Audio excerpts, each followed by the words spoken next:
Thank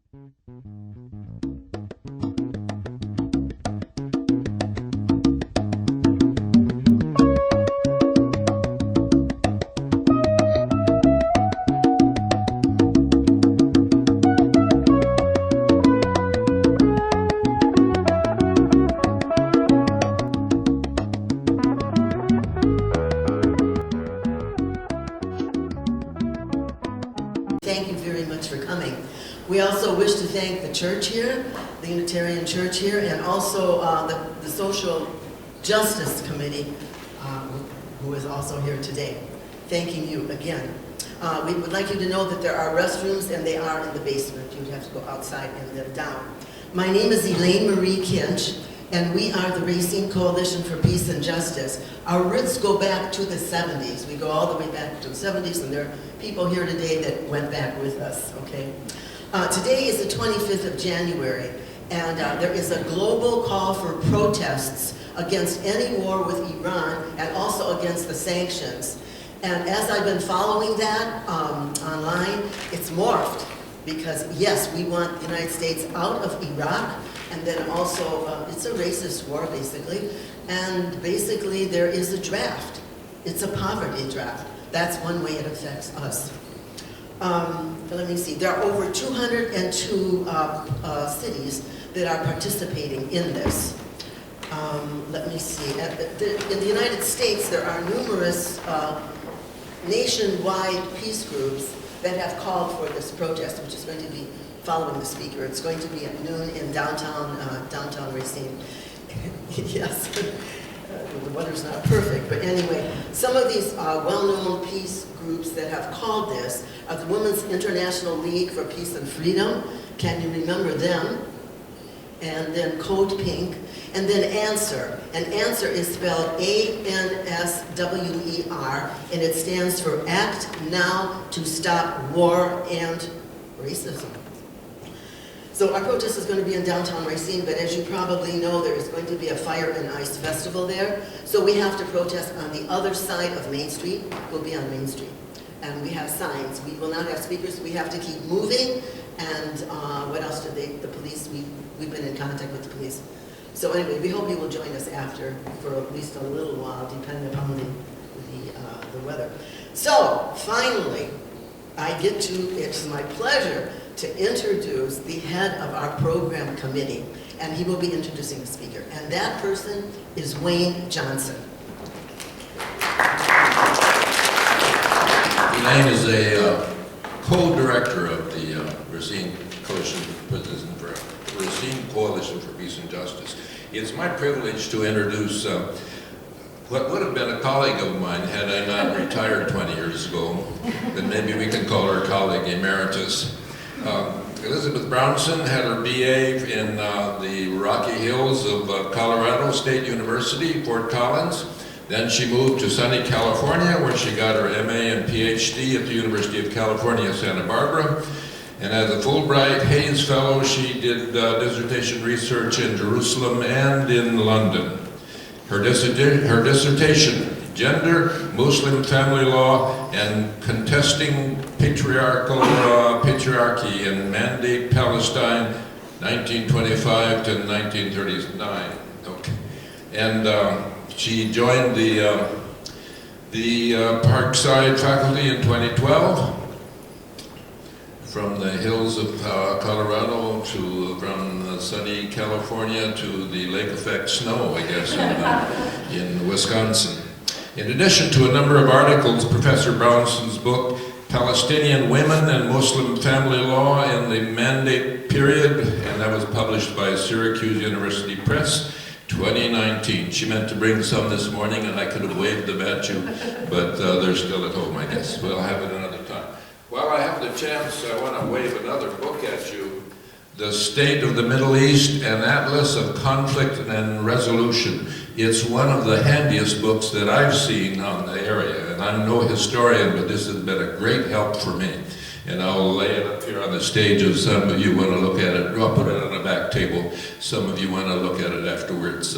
That's be my pleasure. At any rate, Professor Brownson, glad to have you with us.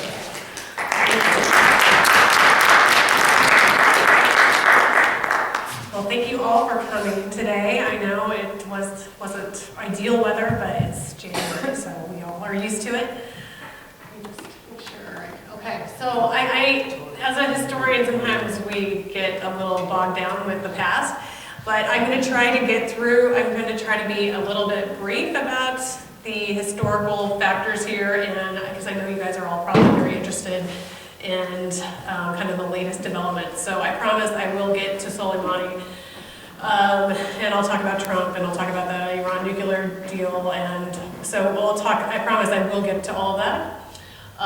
So I'm gonna just like kind of blow through the 19th century in about 5 seconds.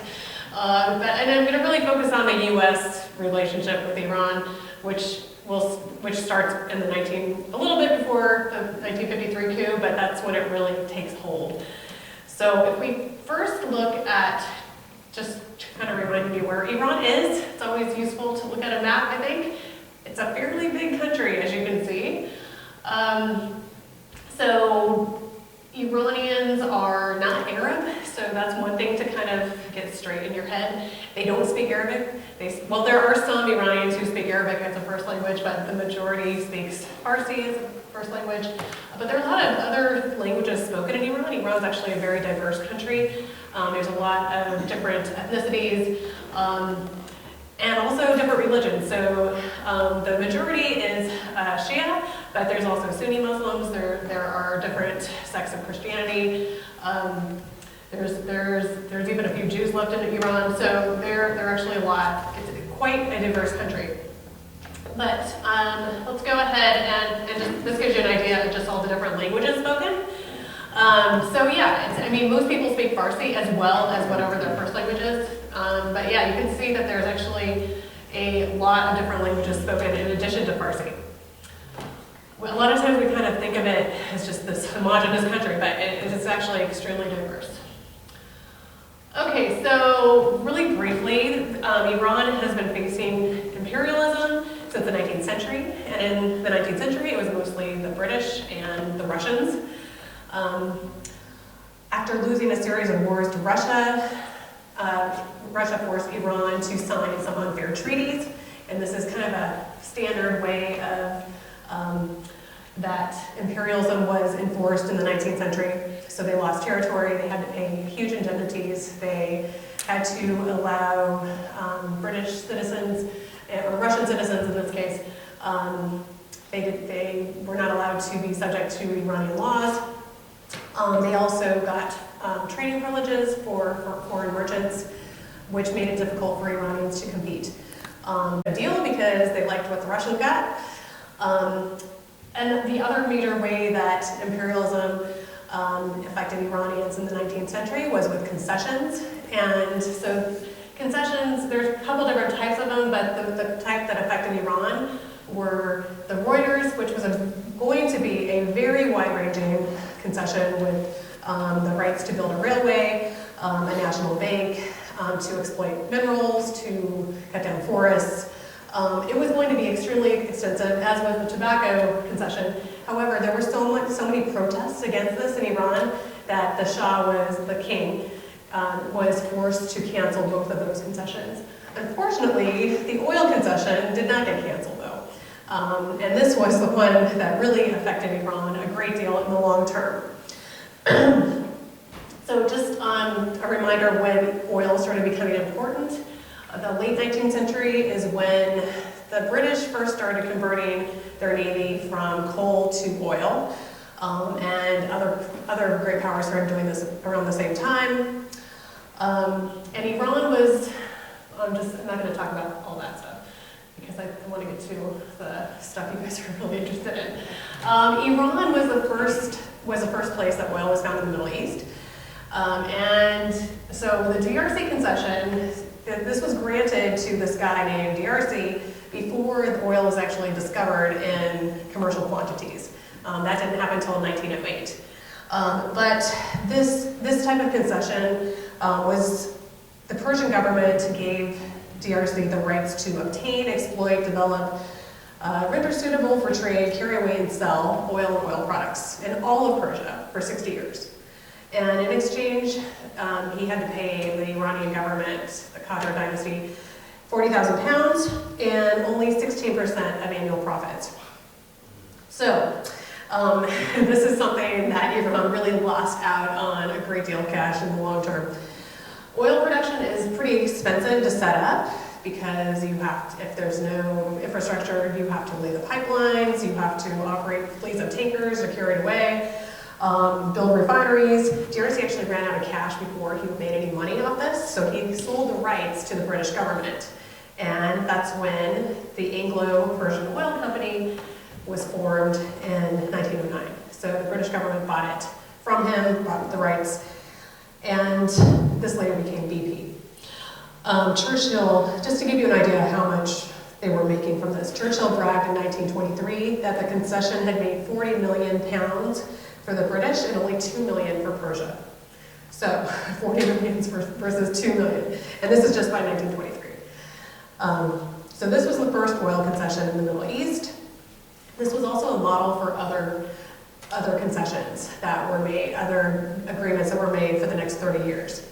They tended to be long periods, really big areas, and they controlled every aspect of production, as well as the price. These were not popular, especially once Iranians saw how much money they were losing out on that their country was not getting. This was a part of the reason for, this and the other concessions was part of the reason for the constitutional revolution in Iran, which took place from 1905 to 1911. Iranians were demanding a constitution, they wanted democratic changes. This was because they experienced a lot of economic hardship as well as foreign exploitation. They also wanted to limit the Shah's power and the power to make these kind of deals with other countries. But you know, the ideas of civil rights and citizenship also came into this. Okay, so we're gonna. I have a question. Yes. So was that a civil war, or were they fighting the British? No, so the British never. They at that point they were just exploiting Iran economically. So this was a movement to have a constitution. They wanted a constitution. They wanted a parliament. They wanted democracy. So it was just a movement that they were demanding to restrict the power of the monarchy. So it transformed Iran into a constitutional monarchy with this revolution. But there was a lot of, there still was a lot of Russian and British interference. So you ended up having Russia and Britain occupy the country shortly after this, once oil was discovered. They did. And the British stayed around through World War I. The Russians left once they had the Bolshevik Revolution. So it wasn't an end to the imperialism, but it did change what Iranians expected of their government, and it set a precedent. But then we get this guy, Reza Shah. So he's the father of who you know as the Shah. Whenever you talk about the Shah, this was his father, who was a commander in the military. He overthrew the previous dynasty, the Qajars, and eventually became prime minister. I'm not going to say a whole lot about him except that he did make a lot of important reforms in Iran, especially with education and infrastructure, and he started industrialization. So he did, you know, he secularized the law in a lot of respects, not family law, but he expanded the bureaucracy. However, there was no democracy that went with this. So there were no political freedoms. There was a parliament, but it was very much a rubber stamp parliament. He used regressive taxes, so they hurt the poor the worst, you know, they hit the poor the hardest to pay for those reforms. He also imposed Western dress laws, and partly in an attempt to form one centralized nation state. So I mentioned how diverse Iran is, very multicultural. He tried to kind of force Iran into one culture with one language and very much in a centralized state. So he passed one law called the Uniformity of Dress Law, where men had to wear Western clothing unless they were clerics. That was the only exception. And then he actually banned the veil in 1936. He ordered women to wear Western clothing. He had police go out on the streets, take veils off women and shred them up and give them back the shreds. This was very, very unpopular. When people don't like being told what to wear. So he was, And he called this, by the way, when he banned the veil, he made it a holiday like the Emancipation of Women Day. But then he didn't do anything to actually help women.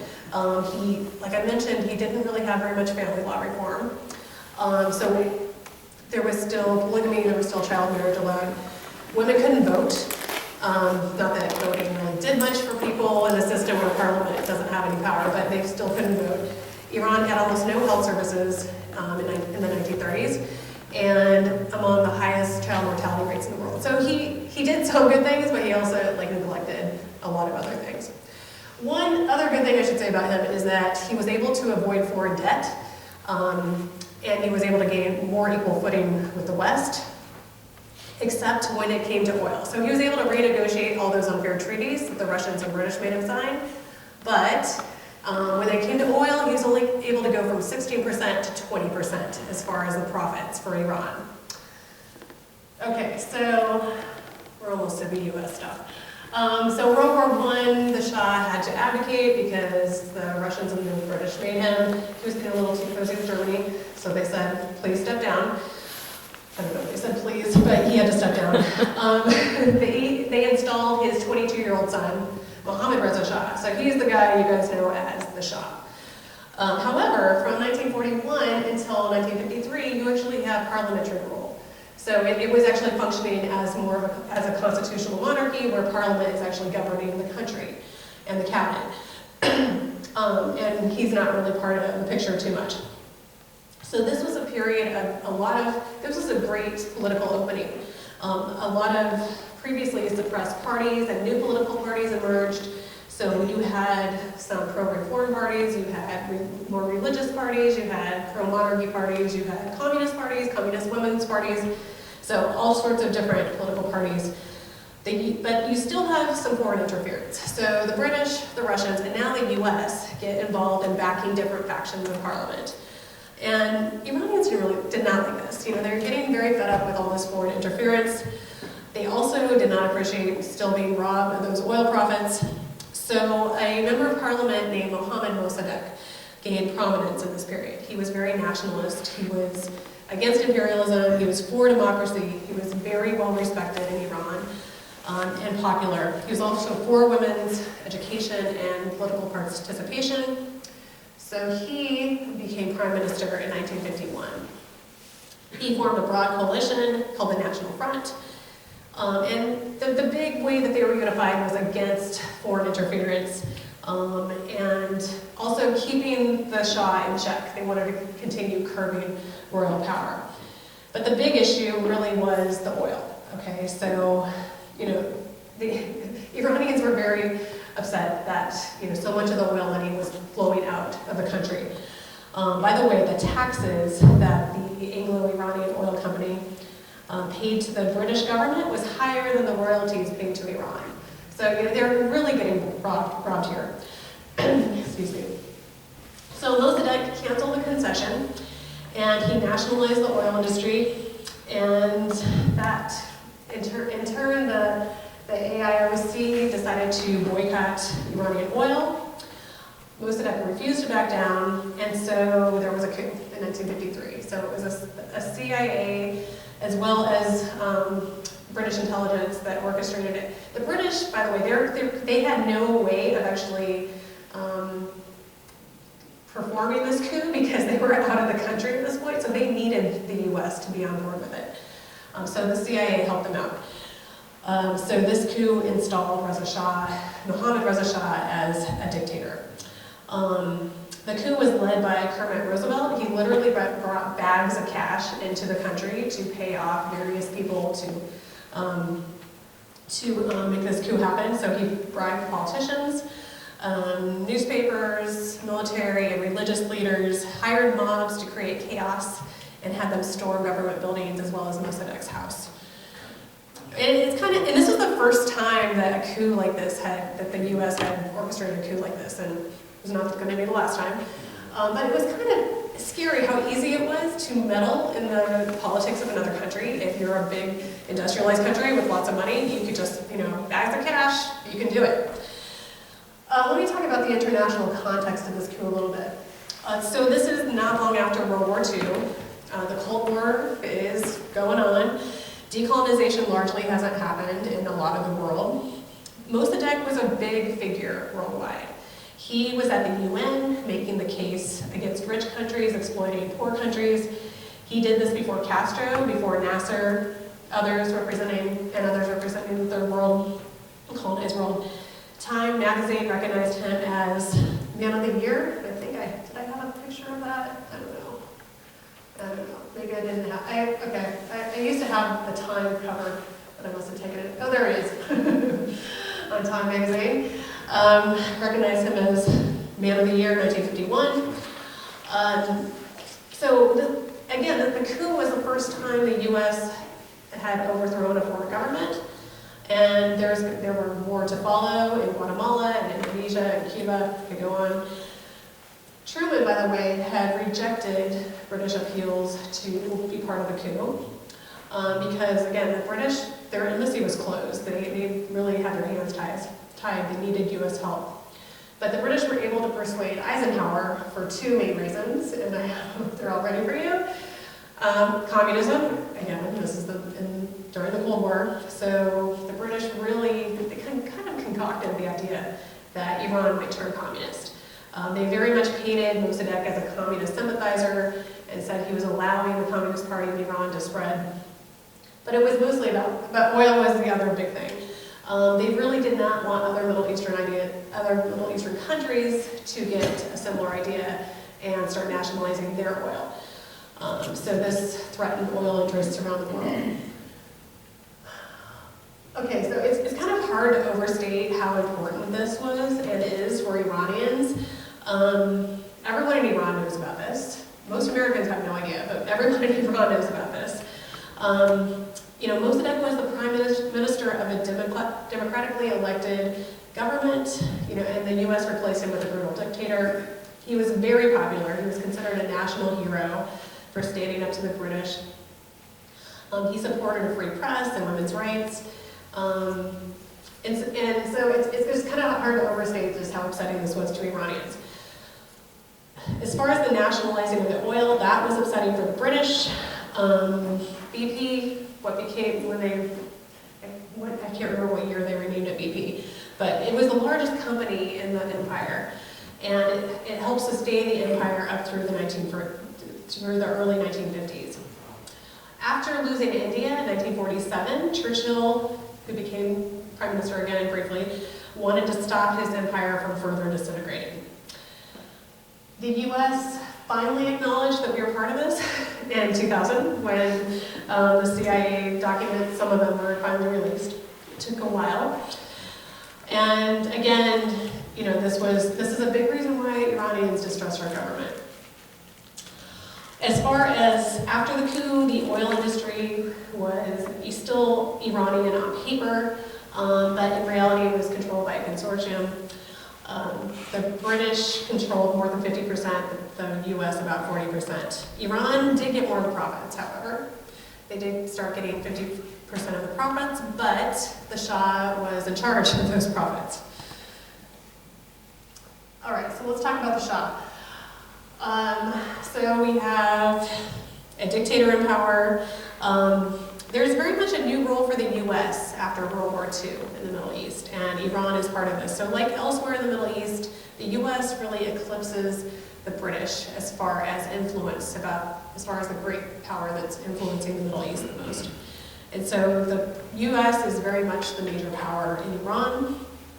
So the U.S. provided government and military advisors, we sold lots of weapons, encouraged nuclear power reactors. There's loans, there's aid, so the U.S. is very much the big power here.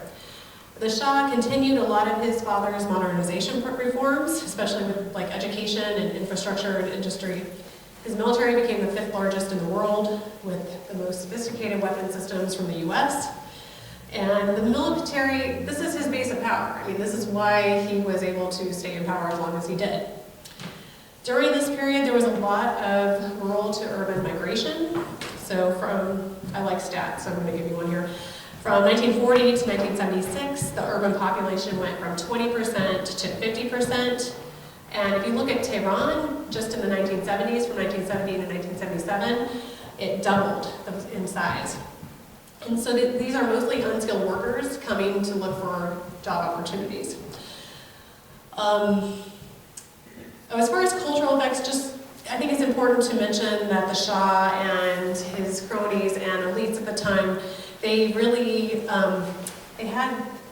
promoted superficial aspects of the West. So things like American TV shows and films and magazines.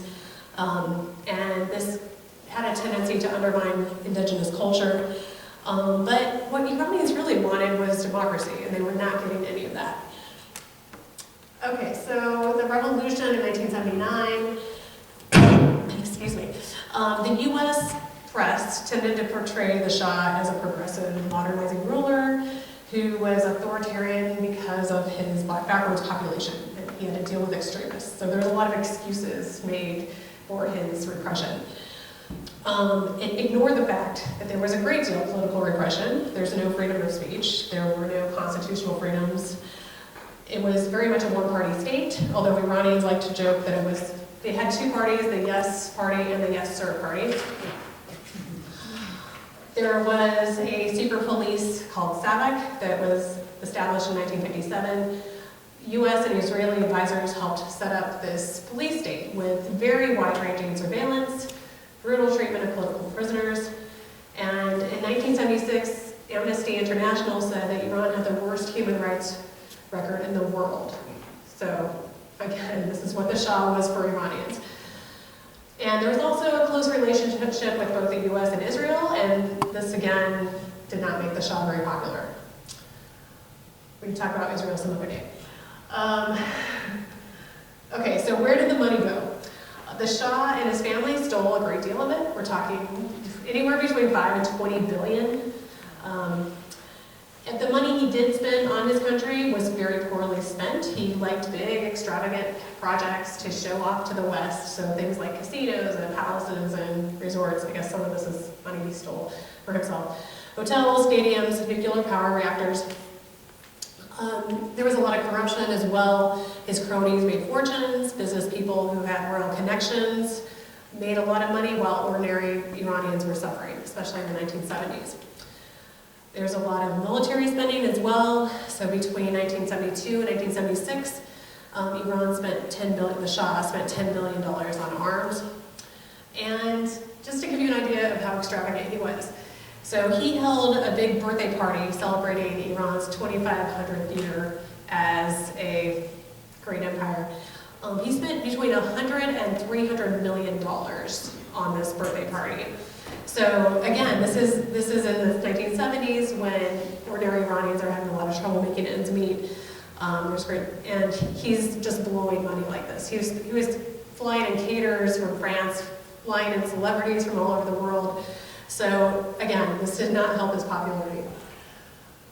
Other factors, I mentioned the economy was having a very rough time. There's a lot of inflation, food and housing shortages, high unemployment. The Shah was really seen as failing to uphold a Shi'i ideal of the government ensuring that there's social justice and the government making sure that people are taken care of. So he was not living up to that. Okay, so the West was really surprised, and a lot of experts on the Middle East were pretty shocked about this revolution. But if you look, I guess the hindsight is 20/20, but I think Middle Easterners were not as shocked, but certainly the West was just really shocked. They thought the Shah was going to be around for a while. But I don't know what we expected to happen given this situation. In December of 1977, right before the revolution, President Carter toasted the Shah in a televised, this whole thing was televised. They were drinking champagne on New Year's, which not a smart thing to do, if you're the leader of a Muslim country, right? It's just kind of, a little rude, I guess is the word. But anyway, Carter toasted the Shah as an island of tranquility in a sea of turbulence. And then, I guess Carter had to eat his words a little later than that. I love President Carter after he's done being president, but anyway. Okay. So we get the revolution, we get Khomeini. He'd been in exile since the 1960s for denouncing the Shah for his corruption and repression and secularism and alliance with the US. So most of the time he was in Iraq, and he was able to maintain connections to his former students with cassette tapes. Remember those? So they were smuggling cassette tapes of his sermons around the country, so people were hearing his messages. And people found a lot of appeal in his charisma. He was very charismatic. His populism, as well as his religious rhetoric, because you're not getting any of that from the Shah. The trigger to the revolution was there was a newspaper article that attacked Khomeini. This was early in 1978. So 70 religious students were demonstrating because they were protesting their attack on him in the newspaper. The state newspaper. So that led to a cycle of demonstrations every 40 days to commemorate the deaths. So every time they were out there commemorating someone's death, then you would have another de facto protest, and then the police would shoot on them. So you'd get more massacres. It became this cycle of demonstrations throughout 1978. It ended when the Shah finally fled in January 1979, and Khomeini returned 2 weeks later. I think it's really important to emphasize that there was a very wide opposition, a lot of different views, all walks of life, all types of Iranians were part of these demonstrations. You had all classes, you had students, you had intellectuals, you had religious conservatives, you had workers, women. Women were very much part of this. So you had all different types of ideologies. Shiism ended up being a useful way to unify the protesters, as well as the hatred of the Shah. But it was not clear what kind of government was going to emerge from this. A lot of people did want democracy, and certainly what ended up happening with the revolution is not what a lot of Iranians wanted. So theocracy with limited democracy was just one option, and that's not what a lot of people thought was going to happen. But the clerics with Khomeini ended up winning for several reasons. One is they were, especially Khomeini was able to really connect with ordinary Iranians in a meaningful way, and he was better doing that than, say, like the intelligentsia. He was able to unify the clerics as well, because religious leaders in Iran are not homogenous. They have a variety of different views. He was able to unify them, however, as well as he was also able to root out the opposition. There were military tribunals where people were just, if they were political opposition, they were taken care of. And the Revolutionary Guards were part of this. Also, he was just the very opposite of the Shah. Khomeini represented all the Shah was not. The Shah was secular, extravagant. He emulated the West. Khomeini, he had a very simple lifestyle. You could not call him corrupt at all. Like he was very well known for, not spending a lot of money. He was against imperialism. He was against foreign interference. And I don't think anyone expected him to seize power, but he did. At least he did what he wanted to. Anytime things were not going the way he wanted, then he made sure that they were. Also, Iraq. So when Saddam Hussein invaded Iran, shortly after, when the revolution was still fairly chaotic, this had the effect of forcing Iranians to support the government they had. So that effectively put an end to opposition. I would just one other thing about the Shah. I mentioned how he had emulated Western culture. It wasn't just religious conservatives who had a problem with this. It was also secular intellectuals who criticized him for this. So writers, academics, they wrote novels and essays and lectures.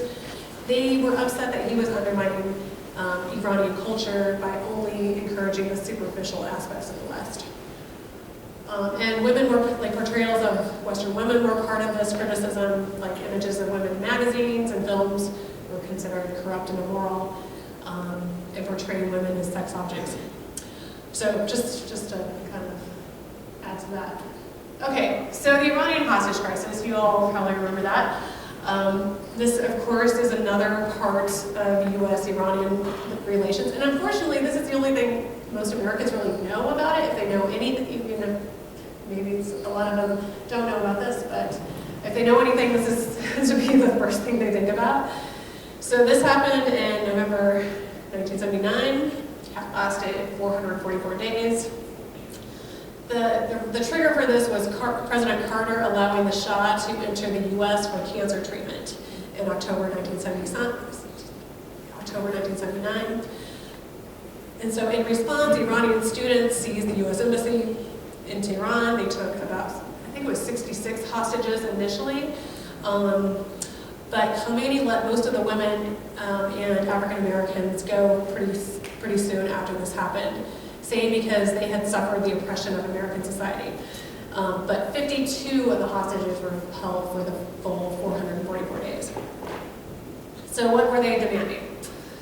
So the students wanted the U.S. to extradite the Shah to Iran so he could be put on trial for his crimes against the Iranian people. And I mean, this crisis really contributed to Carter's loss in the 1980 election, as you probably recall, after the botched military operation to free the hostages. The hostages were, of course, released minutes after Reagan was inaugurated. Poor Carter. I mean, of course, the Carter administration did all the work, right? They were the ones who, they were the ones who cooperated with the Iranians. Apparently, the Iranians had contacted Carter with a proposal in September 1980, and the agreement included unfreezing 11 billion of Iranian assets in the U.S.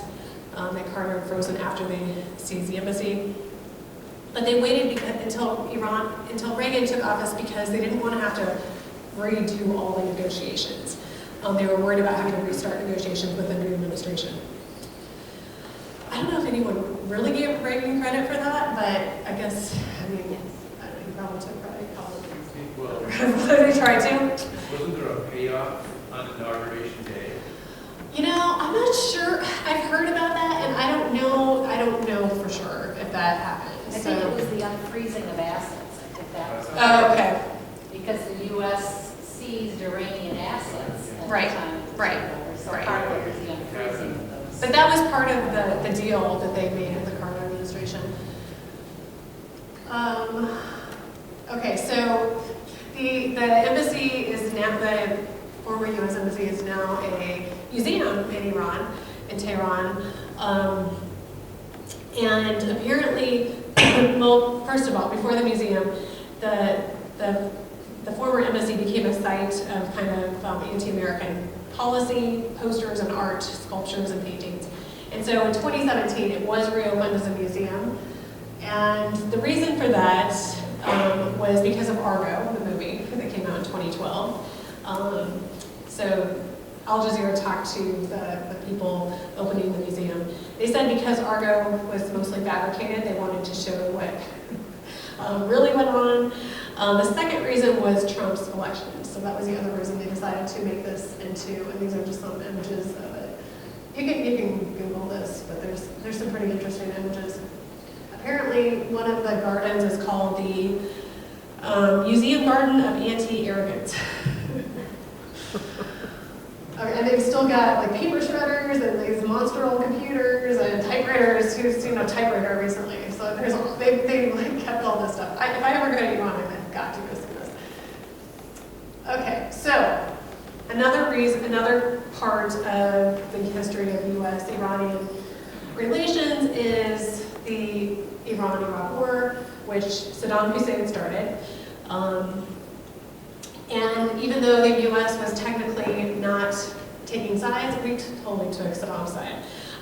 We gave him intelligence, we gave him agricultural credits worth millions, we pressured allies not to sell Iran weapons, even though we did, Iran-Contra. And there are declassified documents showing that the U.S. knew that Iran was using chemical weapons almost daily as early as 1983. So, yeah, I'm sorry to tell you that. So, I mean, Iranians remember this too. They lost they lost at least 300,000 people in this war. This was a devastating war for both sides, especially the Iranians. And they remember that we supported Iraq. And then you might have remembered this as well. At the end of this war, there was an incident. This was an accident, but still, if you're an Iranian, what are you thinking about this? So this was a Navy missile cruiser. It entered Iranian waters, got in a skirmish with an Iranian gunboat, some Iranian gunboats, and then the Navy cruiser shot down an Iran air passenger jet, killing almost 300 civilians. The Pentagon initially tried to cover this up, but soon had to admit that it was a tragic mistake. This is something else, another piece of our history here. By the way, in 1996, the U.S. paid Iran $131 million in compensation. So I'm just mentioning President Khatami because when he was elected as president, this was a big moment for Iran. Like there was a lot of hope associated. Like everyone just hoped that this was going to mean change, like meaningful change in Iran. This is the first time a liberal cleric had been elected, and he represented kind of the opposite of what the previous governments had done. He was not part of the revolutionary elite in government. He wasn't corrupt. He was seen as very genuine. And with him, he'd previously been a cultural minister. And when he was in that role, he had been responsible for opening up, just kind of like loosening restrictions on people. So the press, music, films, like there were more foreign films and more foreign press available. So people were really hoping he'd be able to reform the country. He was really popular among women. He encouraged Iranian filmmakers to take part in international festivals. And so he was just seen as like someone different and someone who was going to make some changes for people's lives. He also overturned the ban on live music. After he was elected, he addressed a delighted crowd. This is just an excerpt from that speech. I'll let you take a look at it. But you can just tell this is a very different guy than, say, Ahmadinejad, right? Like completely different. Who was his successor? But people were really hoping, had a lot of hopes pinned to him. Unfortunately, presidents in Iran don't have a whole lot of power. So that's at this time, conservative, so now I'm talking about conservative forces here, conservative religious forces still control the armed forces, the judiciary. Most government institutions opposed Khatami. He was reelected because people liked him, but again, he didn't have that much power. And then in 2005, reformers lost the power struggle to conservatives, and Iran got Ahmadinejad for a couple terms. Okay, so let's talk about another moment between U.S.-Iranian relations. This was the most stupid thing he could have said. Okay, he said a lot of stupid things, but when he made Iran part of that axis of evil, Iran had actually been cooperating with the U.S., providing intelligence on the Taliban in Afghanistan. Remember, we were already in Afghanistan at this point, providing information about al-Qaeda figures, because Iran doesn't like the Taliban or al-Qaeda either. And Soleimani, by the way, was the general who was communicating with Ryan Crocker. He was the former ambassador at the time. He was just part of the State Department. Anyway, Iran had been helping us, and guess what? After George W. Bush said this, they were not, Soleimani was just so upset because it was like a major betrayal when he'd been helping us. And so that ended. Anyway, that's another thing people don't forget.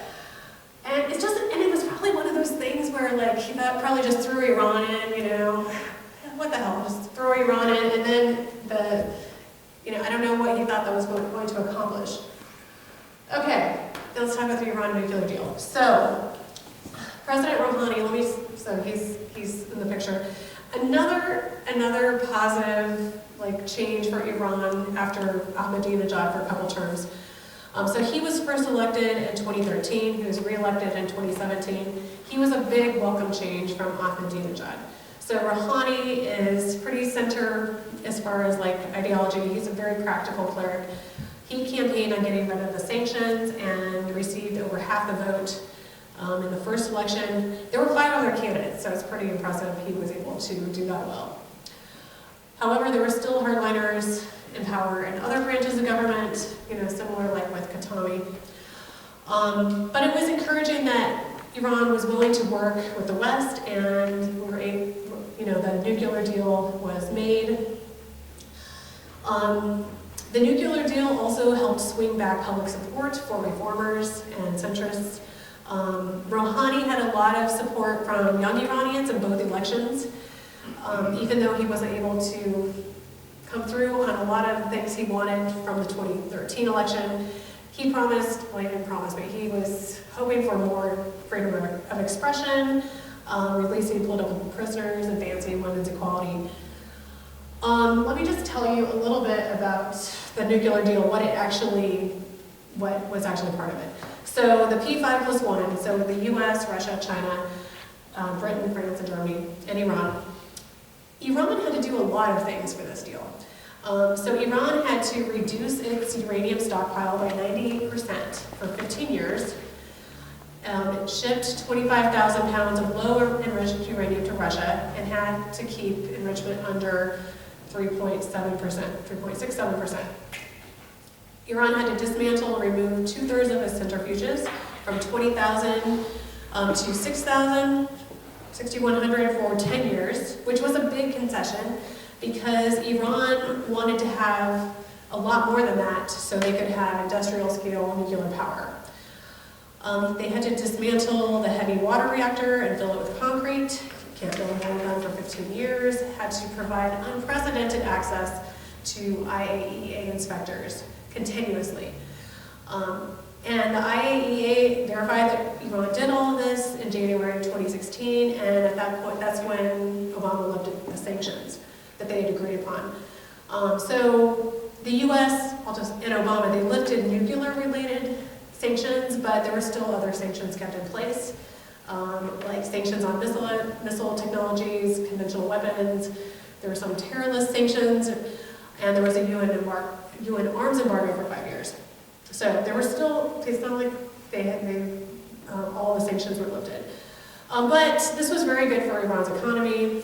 The nuclear sanctions alone had been costing Iran about $160 billion just in 3 years previous to the deal. Iran also gained access to $100 billion in frozen assets overseas. There was also a provision that if Iran violated any of the deals, the sanctions would snap back in place. Of course, Trump has gotten, he's reimposed all of these sanctions, plus many more. I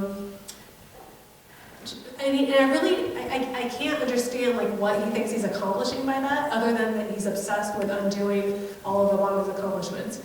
But we'll talk about him in a second. I guess there's another thing I should say about this whole thing is that conventional wisdom, which means it's not true, or even the nuclear deal itself kind of assumes that Iran has actually wanted a bomb, but there's no evidence that Iran was ever even trying to get a nuclear bomb.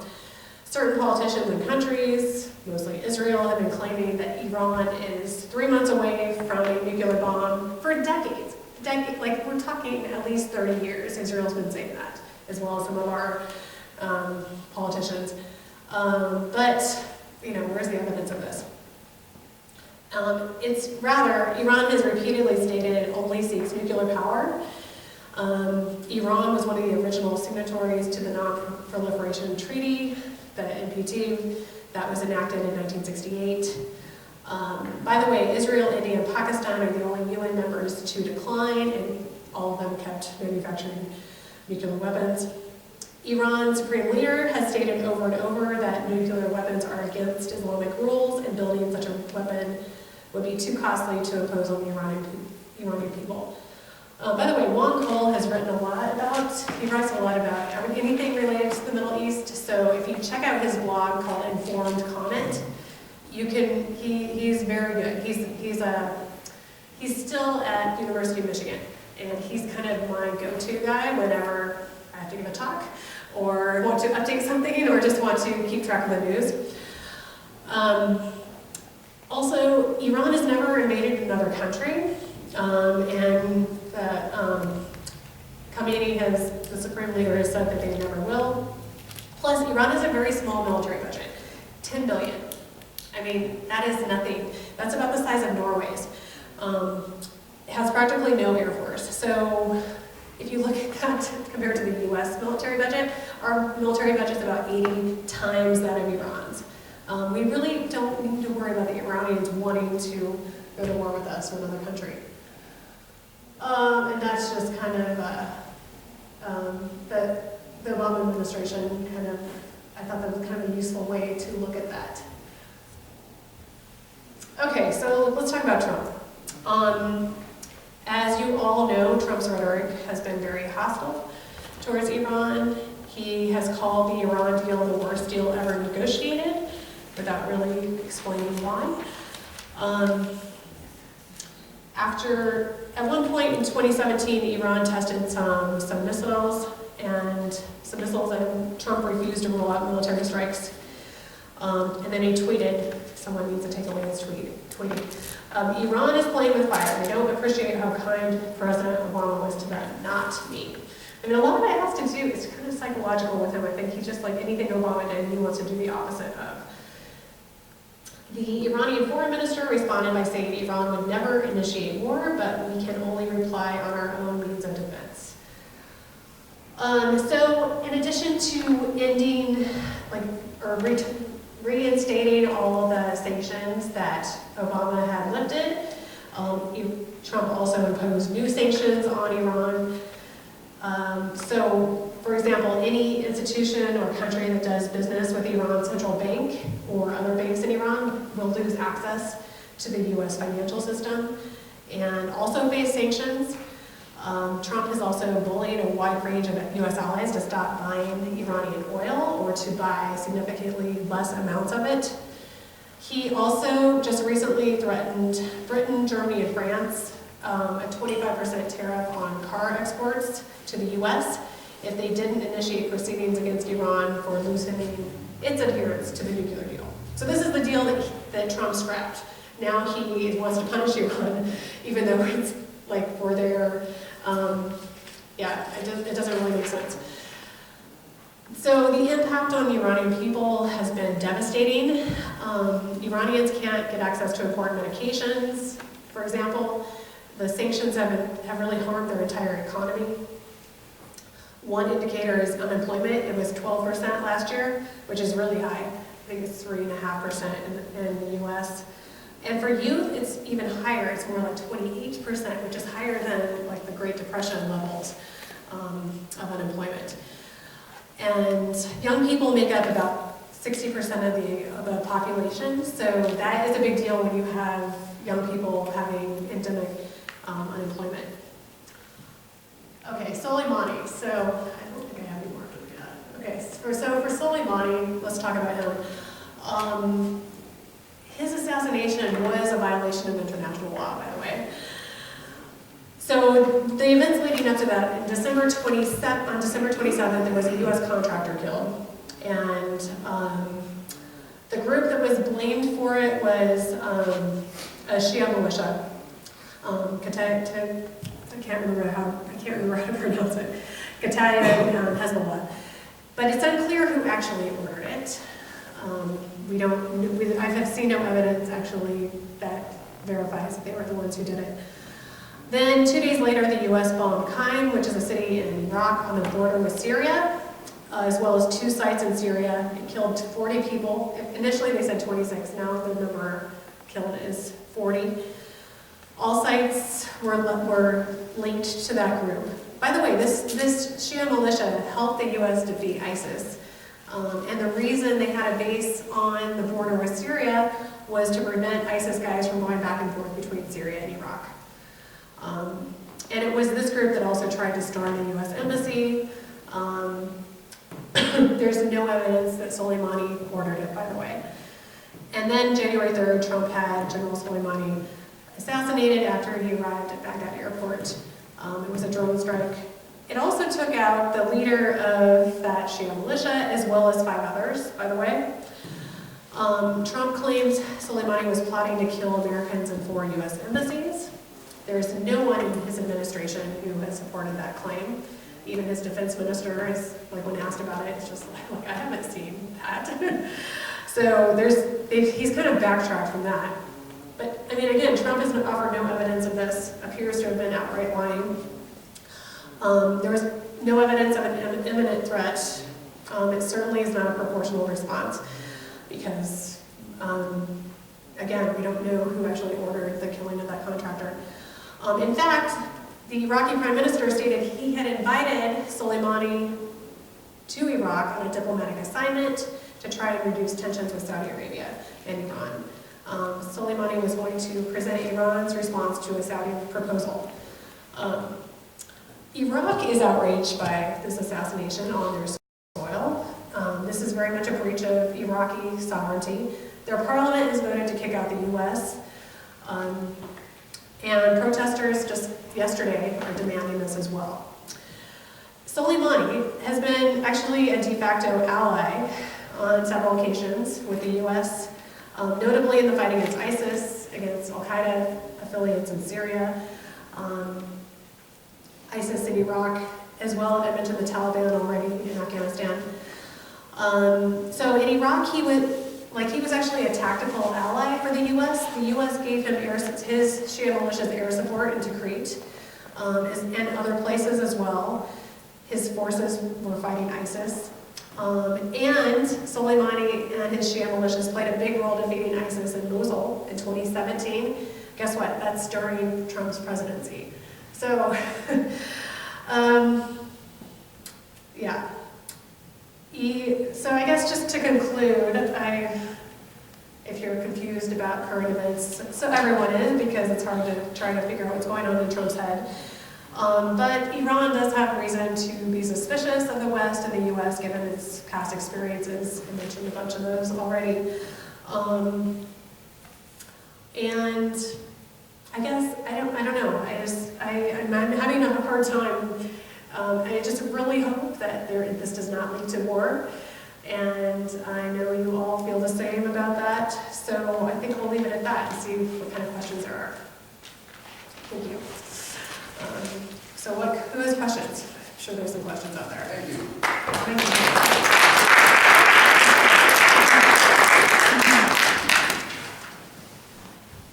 Yes. Do you think, Questions? do you think that the United States wants to have a war with Iran from what you see? Is that what we're trying to do? So I think there's some in the administration who might want it, like unfortunately our Secretary of State. He seems to really have it in for Iran. Like I've been reading everything I read about him, there's all these reports about him only wanting to pay attention to stuff that has to do with Iran, and he just really seems to have this, I don't know, he's very single-minded, and he's supposed to, represent all foreign policy, but he's really, really focused. So I think Pompeo might be, and he seems to have Trump's ear right now. So I don't know, I mean, I'm hoping, and unfortunately, like a lot of the people who are keeping Trump kind of contained a little bit are gone. He's gotten rid of so many, anyone who doesn't agree with everything he says, he's gotten rid of. So I don't know, I hope not though. Any other questions? Use a mic if you have one so everybody can hear it. Elaine, you have one? Yes, what is their connection with Netanyahu? Do you think he was, what do you think's Netanyahu, going on there? I think he's cheerleading, along with Pompeo, yeah, I think Netanyahu's the only leader internationally who was supportive of this strike, taking out Soleimani. Israel was it. That was the only, European allies were just kind of like, what are you doing? Why are you trying to, what are you trying to stir up? So I think Netanyahu, I think that he may be an influence on Trump as well. yeah, when it comes to Israel, Palestine, Trump's policies have been a disaster, like more so than any other president that I've seen. So yeah, he might also be influencing him. Any other questions? There's one back here. Oh, you got it. What is Trump trying to get out of Iran in sort of reneging on this Iran nuclear deal? I mean, it's his negotiation tactics. And whenever he negotiates, he first puts something on them, you know, like the China tariff and so on, and then he tries to get a concession on it. But Right. what is the concession that he's looking for? I don't know. That's a good question. He keeps saying that he's going to have a new deal, right? Like he likes to kind of scrap things that Obama's done and says he's going to have something better. And I think I don't know. I don't know what he thinks he can do that's going to accomplish what the previous nuclear deal did. Yeah, that's a good question. I really wish we could get into his head and figure out what he's trying to accomplish. I don't know. Any others? You have one? Professor, you haven't yet mentioned Saudi Arabia because isn't this a confrontation somewhat because they're the two big bullies in that area? Possibly. Yeah, I mean, Saudi Arabia is usually happy if anything bad happens to Iran. So, I mean, so the rocket that killed the American contractor, that well could have been, you know, someone trying to stir things up. Like, not to be a conspiracy theorist, but it could have easily been like someone like the Saudis or Israelis or someone who wanted Trump to take the bait, and he totally took it, the blind sinker. I mean, we don't know who did it, really. So the Saudis, I mean, the only thing I mentioned about the Saudis is that Soleimani was actually coming to Baghdad to talk with them, right? They're trying to de-escalate things. But yeah, it's unclear if the Saudis are part of this. It's a good question. There's one in the back. Hold it close. Well, it seems like a lot of the things that motivate Trump's pattern in foreign affairs have to do with him taking his orders from other dictators or dictator wannabes or whatever. And I'm wondering, I mean, I understand his connections with Saudi Arabia. Putin seems to almost always be in there somewhere. I'm just wondering who would be the most likely player that influenced him from the outside and how they benefit. I mean, so like within the administration of Pompeo and from the outside, I'd say Netanyahu. I mean, because Israel's the only only country that was, you know, supportive of this whole thing. And maybe the Saudis may have quietly been happy that it happened. They're not going to say it publicly, but they might have. So yeah, either Israel and Saudi Arabia, interesting, often have, you know, when it comes to Iran, they're usually on the same page. So it could have, yeah, the Saudis, especially with the Mohammed bin Salman, I mean, he's, like in Yemen, he's just been a disaster as far as that war. So the Saudis are the other ones to kind of think about. What about Turkey? Erdogan. Yeah, so Erdogan, yeah. So Turkey, like, they recently got involved in Libya. They're trying to, he's become pretty interventionist. And it was kind of surprising that what he did with the Kurds back in the fall. And I think Trump, you know, I don't know if he just doesn't understand that he's in a role to prevent bad things from happening, and he just, I don't know if he understood Erdogan was going to go ahead and, like, you know, roll the tanks in if he didn't do anything to stop him. I don't think Erdogan, so like as far as Iran and Turkey, they both kind of seek different outcomes, like in Syria. Erdogan is always mostly concerned about Kurds. I mean, and so as far as Iran, I don't think I don't think he is super concerned about Iran. His biggest foreign policy issue is always the Kurds. Yeah, Iran and Turkey, they, you know, as far as Iran, like in Syria, Iran is just very supportive of Assad. And Turkey has kind of initially was funding some of the rebels fighting Assad in Syria, but recently have just been really focusing on the Kurds. So I don't know. Yeah, I don't think Turkey was probably involved in this one. Although he certainly likes to get involved in, you know, the Libya thing. I was kind of surprised about. Maybe one more question before we let our speaker go free. Historian. Back to history. Did we assassinate Mossadegh, or was he imprisoned? No, we put him under life.